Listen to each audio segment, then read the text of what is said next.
What's up, guys? Dane Davis here. Shout out to Boogie Bentley Dauber and the Indie Kid over at Talkin VAWLS Network on YouTube. VAWLS fans, head over to their YouTube channel, Talkin VAWLS Network. Smash that like button and subscribe, baby. Go Big Orange. Welcome to the Talkin VAWLS Network. My name is Boogie Bentley, giving you 5 things to watch. Tomorrow, Tennessee takes on Tennessee Tech inside of Neyland Stadium, noon kickoff. And these aren't keys to the game. This isn't what Tennessee has to do. It's just 5 things that I'm looking for in tomorrow's game. So we'll get into it. But as always, do me a favor. Go ahead and smash that like button just below the video. If you would so kindly press that thumbs up. Helps the channel, plays the algorithm, all that good stuff. But I would greatly appreciate that. Also, if you are new to the Talkin VAWLS Network, welcome. We don't pretend to be something we're not. We're just 3 guys that love Tennessee athletics. We're not experts. We're not insiders. We are fans just like you. So go ahead and subscribe. Click that bell for notifications. Join us live tomorrow for the postgame show immediately after Tennessee takes on Tennessee Tech. We'll be right here, and it's just a great community where you can come, voice your frustrations, voice your opinions, hang out with other Vol fans, and talk about the game. But let's get into it. 5 things to watch as Tennessee takes on Tennessee Tech. Number 5, the first thing for me, clean up the penalties. Tennessee has to clean up the penalties. That's probably an obvious, right? 13 penalties, over 100 yards in the loss to Pitt. You got to clean that up. I saw some guys over on VolQuest talking on the message board about Josh Heupel's football teams being one of the most penalized teams in college football the last couple of years. Obviously, you got to look at that for what it is, because you can't have 13 penalties for over 100 yards. You can't, but you also have to use some common sense here and realize the fact of just how many plays Josh Heupel's offense runs per game. I think they were in the high 80s against Pitt. It's going to happen. You're going to have more penalties, but there is never a time where 13 penalties for over 100 yards is acceptable. So they got to clean that up, got to play better, cleaner football. Number 4, I want to see some young guys all across the board, offense, defense, but specifically in the secondary. I want to see Christian Charles. I want to see him get an opportunity at safety, because I feel like the safety play in the secondary has been lacking. I think Christian Charles has shown some athleticism. So let's throw him out there, let him run some legitimate reps on defense, see what he can do. I would also like to see, Kamal Haddon, Brandon Turnage out there. I don't know what the deal is with Turnage. I don't know if it's playbook. I don't know if he's not as good as we thought he was, but what I really think it might be is that he's just not in football shape. I think he showed up for fall camp and he was not in shape. He's trying to get a grasp on things, try to get his legs underneath him. Maybe I'm wrong. Maybe he just can't find the field, but I want to see what Turnage can do. You're talking about a guy that had some legitimate playing time at Alabama. He wasn't a starter, but he did get some run. I want to see what he can do at Tennessee. Number 3, probably this could easily be at the top. At the top, we all know what number 1's going to be, but number 3 for me, Byron Young. He's a guy that, we hear every single year, guys that flashed, guys that's got a lot of buzz throughout camp. That was Byron Young.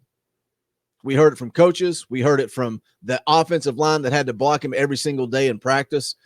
I want to see Byron Young come out and play with his hair on fire. I want to see the kid's got to get a sack. I want to see him get a sack. It's Tennessee Tech. Byron Young should live in the backfield against Tennessee Tech. You're talking about a kid that had all this energy. He was ready to go, and then he has to miss the first 2 games. Still competing in practice. Can't go out with his team and compete on Saturday. There shouldn't be a single person in that locker room that wants to go out on and play on Saturday more tthan Byron Young. So I want to see him play with his hair on fire. I want to see what he can do. And obviously there's a lot of hype behind this kid. And we're going to have to see how his career plays out.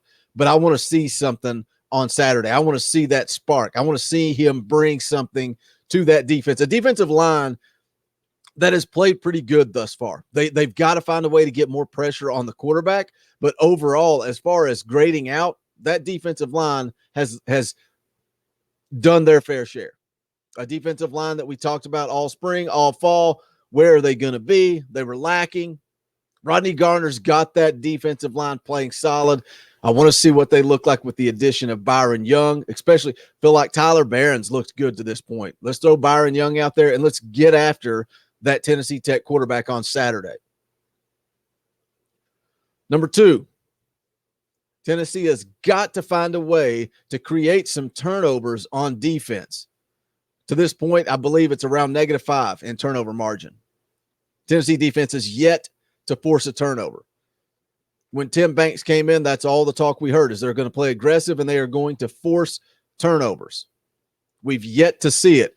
And as each passing week goes by without forcing a turnover, it becomes one of those things where you start to think about it. It's in the back of your mind. You start pushing, trying to force turnovers instead of letting it come naturally, making plays.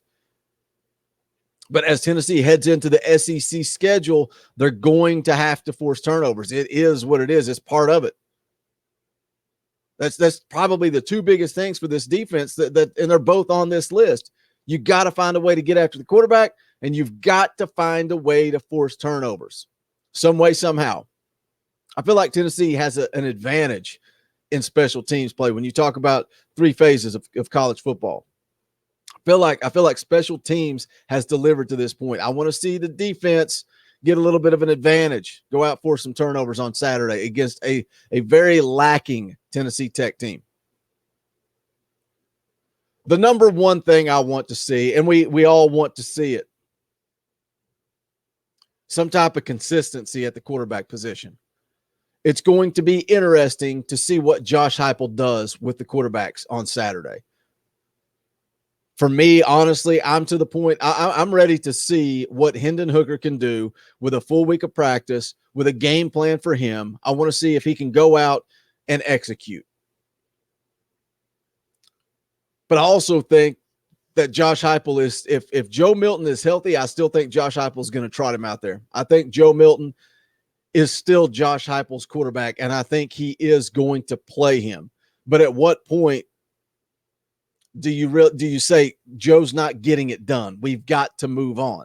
Do you give him one more week against Tennessee Tech? If we see the same thing we've seen in week 1 and week 2 with the overthrows, the guys running down the field wide open and you can't connect.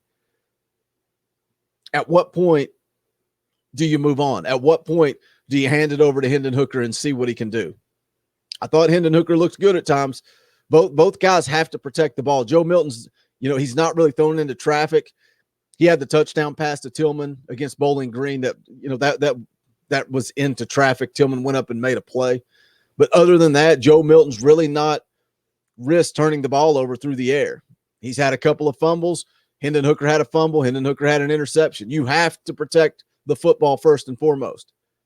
But I also question, I wonder, what is Josh Heupel looking for? Does Hayden Hooker not run the offense as fast as Josh Heupel wants? Is it just the physical tools, the big arm? I thought Hayden Hooker looked good against Pitt. I like the way he runs the football. He's elusive. A lot of people comparing him to Josh Dobbs, the way Josh Dobbs ran in space. Made the big play on 3rd and 15 late in the game, down 2 scores. Absolutely big-time college football play to get the first down, making a guy miss in space. I am almost to the point that I'm ready to turn the keys to the car over to Hayden Hooker and let's go see what he can do on Saturday. But regardless, you got to figure something out because Florida is just over a week away. That's when the gauntlet gets laid down, and you have to figure out who your guy is going into that Florida game. If Joe Milton comes out and starts against Tennessee Tech and can't get it done, if he can't connect on the deep ball, how much time have we wasted? Curious to see what Josh Heupel does when he pulls the trigger and hands it over to Hayden Hooker. Leave me a comment. Let me know, what are your 5 things that you're going to be watching this Saturday as Tennessee takes on Tennessee Tech inside of Neyland Stadium. I'm sure the comments will be flooded with quarterback remarks. That's fine too. But if you have not done so yet, please smash that thumbs up on the way out the door. Also, you can pick up the official merchandise of the Talkin VAWLS Network. Just go to bonfire.com/store/talkinballs. Any and all support greatly appreciated. We do have some new merchandise in there, including the new State Pride logo flat bill hats. We've got toboggans, and then also the baseball merchandise, basketball merchandise, all that good stuff. Like I said, any and all support blows my mind. I would love to see you guys posting your merchandise out on social media. But we do appreciate all the support. Don't forget to join us live immediately following the game. But that's going to wrap it up for this one. This is the Talkin' Vols Network. My name is Boogie Bentley. Go Big Orange. The songs howl like we poets sat in our chains, soaking moonlit